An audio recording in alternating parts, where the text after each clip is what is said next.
So I want to transition into some of the news. One main news article that I want to focus on today, because it is a short stream today, like I said, traveling and everything like that. But this is going to kind of tie together a lot of what we talked about this week so far. So this is from Forbes. This is an article that's titled "The e-Yuan," CNY is the Chinese yuan. The e-Yuan progress report reveals telling details about the Chinese retail central bank digital currency project. It says here on July 16th, the People's Bank of China released a new progress report on the research and development of the e-Yuan. This is the first publication of an English language explanation from the PBOC, People's Bank of China, on the important topic of the Chinese digital currency. Until now, this has reached the world as an economic utterances. Yeah, I think I'm saying that right. Nomic utterances from Chinese central bankers or high officials. Translations or research published by various organizations, including Binance. So it says here, a survey of the Chinese patents granted to the PBOC and other organizations have also revealed some information. So they're trying to patent some of this technology, which is interesting. Another source that reported that there's been pilots and test programs carried out by the PBOC across the country. Remember, we heard that they're giving it to people in Beijing. We heard that they're giving it to people in some of the southern provinces as well. And then there's even been a report that this is not even based on the blockchain at all. So there's a lot of conflicting reports because we know China doesn't give us, number one, accurate information or information timely, right? When they say something, it's probably happened weeks before. It says here, according to one commentator, all these things are gibberish. Throughout this article, the term e-Yuan will be used rather than the DCEP or digital yuan or digital renminbi. So they're going to just call it the e-Yuan. So let's follow it here. The definition makes clear that the e-Yuan is a digital version of the fiat currency issued by the People's Bank of China as its legal tender, with the three-legged functionality of money, unit of account, medium of exchange, and store of value. As far the token, I think it means as far as the token versus account conundrum, which is a fashionable in CBDC circles, especially among economists, the answer is both. e-Yuan is value-based, quasi-account-based, and account-based hybrid payment instrument. It's kind of complicated, but that's why we're reading this article, so it's easier for us to understand what's actually going on. The e-Yuan is backed by the sovereign credit of China via the PBOC and is a result of the natural evolution of currency, technology, and economic activities.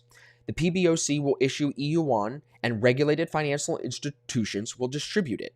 The PBOC will also manage this asset, setting the ground rules for wallet design as well as collecting any data thrown off by transactions. Physical cash will exist in parallel for the foreseeable future. So right there, that's what we were talking about yesterday is, are they going to, when they do the Fed coin here in the United States, like we have the Fed, they have the People's Bank of China that controls the monetary policy basically. So they're saying our Fed will control our Fed coin in the States. China will have the PBOC that controls its digital currency. And we don't know if it runs off the blockchain, so it's not really a cryptocurrency. It's just a replacement of fiat. So like it says here, it will work in parallel with fiat. You would probably then see us do the same thing here in the United States. It's less likely, less probable in my opinion, that China would tie its cash to its digital and we would do something different. That's probably not what's going to happen. We would probably do the same thing. As long as there is demand for a physical RMB, which is the physical yuan, the PBOC will neither stop supplying it nor replace it via administrative order. So they're always going to keep the cash in circulation. The physical cash is seen as an important in a diversified payment system in a country with multiple needs, habits, and ages. I agree with that.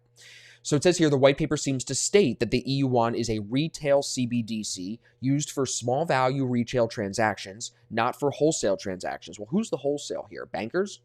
However, the paper points out that the e-Yuan reserve accounts are fully interoperable?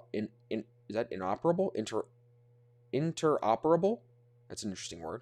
Holding out the possibility of the e-Yuan participation in high value transactions. So they really want to keep it to the retail side, like basically saying that people like you and me use it. As stated already, the vision for the e-Yuan fits the evolution, technology, and economic of the rapidly changing and expanding Chinese economy. e-Yuan is not just an instrument that can be separated from its retail payment infrastructure, which is meant to be efficient, inclusive, and adaptable. Those without bank accounts can use the e-Yuan wallet. Foreign visitors can have access to e-Yuan payment infrastructure without any bank account. Remember, they're already talking about the Winter Olympics in 2022 in Beijing, letting international athletes use this digital currency. It's just another way to get people indoctrinated, to get comfortable using it. As e-Yuan allows immediate settlement, merchants and ordinary people can enjoy immediate liquidity in contrast to credit cards or e-money payments in a cheaper, safe, and secure and fair manner. The paper, well, that's up to interpretation. Safe and secure is up to interpretation. How safe and secure is it if the government keeps all your data and can control your bank account?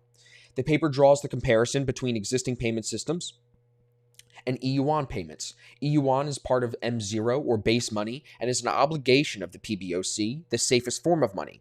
The e-Yuan also supports offline payments, important for locations with spotty or no internet connections. It does not say anything about whether the transfer can be done without electricity.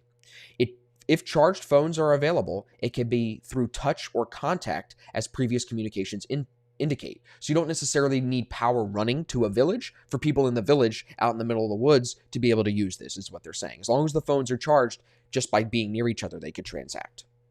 e-Yuan is not targeted for cross-border payments, but it's technically ready for use in cross-border payments, as cross-border payment involves issues such as monetary sovereignty, foreign exchange policies and arrangements, as well as regulatory compliance requirements to prevent capital flight. So they're saying, well, it's not built to do that. It's not built to do cross-border payments, but it can if it needs to. Internationalization of currency, according to the paper, is a market selection process, with the utility of the currency being dependent on the economic fundamentals, which are strong in China, and the depth, efficiency, and openness of its financial markets, which require improvements in China. Right, that's definitely not true. However, PBOC will work with the G20 and other organizations to develop the cross-border aspect, taking into consideration the principles of no disruption, compliance, and interconnectivity. Just having a two-tier system may not be enough, as data sharing arrangements may be problematic, as is evident from the latest Chinese cybersecurity moves with Didi and other companies.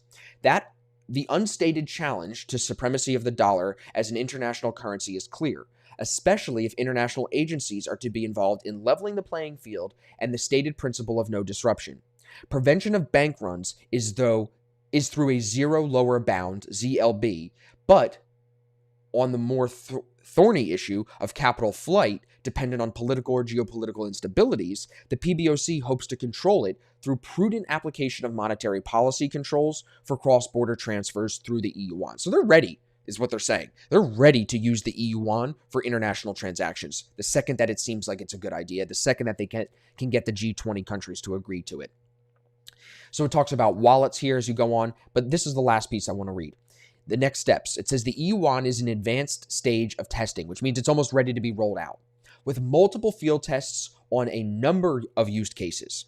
PBOC also continues to engage in international fronts, including cross-border work with the BIS, Bank for International Settlements, on the MCBDC bridge, as well as through engagement with the ITU, ISO, and other standard development organizations. Now, there is no preset timetable for launch, but the 2022 Winter Olympics, like I just said, will feature a pilot with a wide national and international footprint. The PBOC recognizes the creation of the e-Yuan as a holistic exercise covering regulation, security, privacy, wallet safety, monetary policy, and other considerations.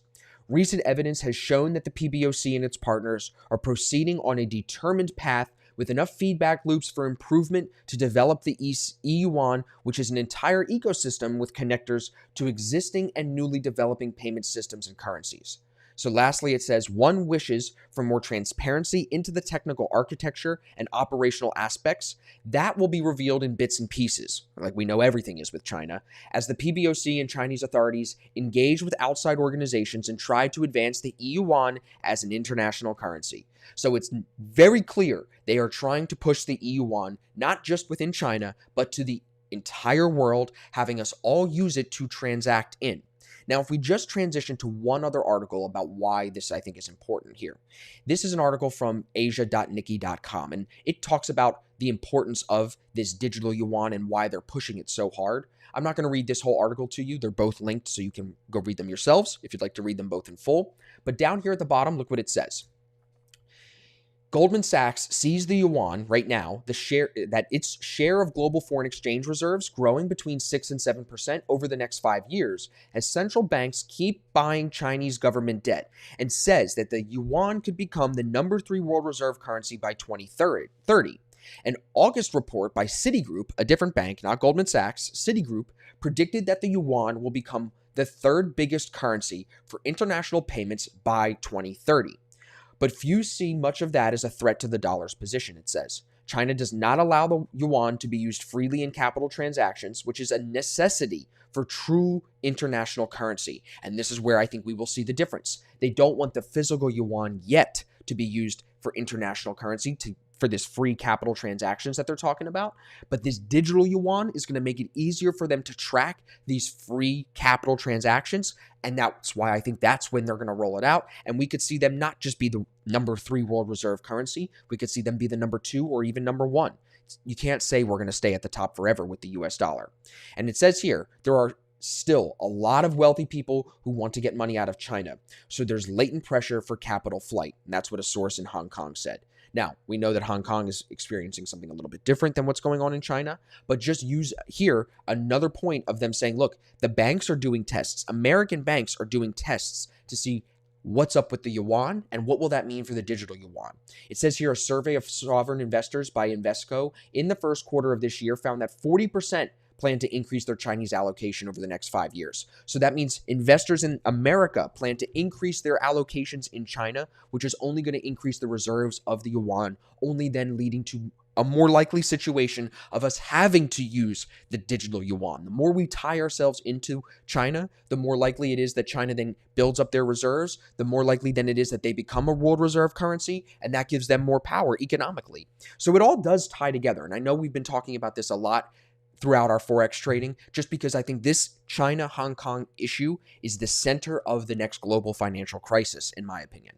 I think that you can do a lot of research on your own to agree or disagree with me. There's many different arguments that we can take, but what's very clear is that the digital yuan is coming. Whether it's a cancer, whether it's a Trojan horse, whether it's great, that remains to be seen. But to not be skeptical of China is foolish. We know that they lie. We know that they have their best interest at heart, not the global interest. So we have to just be aware that they will lie and careen their way into the global financial system with this digital yuan, and that will give them more economic power, whether we like it or not. So it's important to be aware of this as it's going on. And then we'll see next year, what is it, 2022 or 2023 with that Winter Olympics. We'll see how that goes. We'll see how they're talking about it on the news. CNN will be like, oh, athletes at the Winter Olympics are using their digital yuan to pay for burritos at the International Village.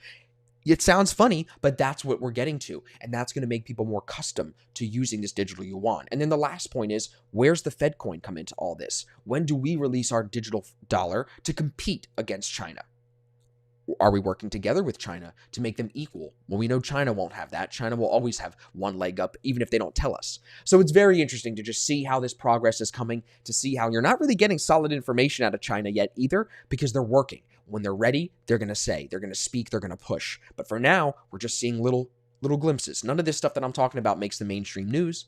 This is a couple articles on the internet here and there that you really got to be in it to know what's going on. And that's why I keep you guys updated. Questions about the yuan, questions about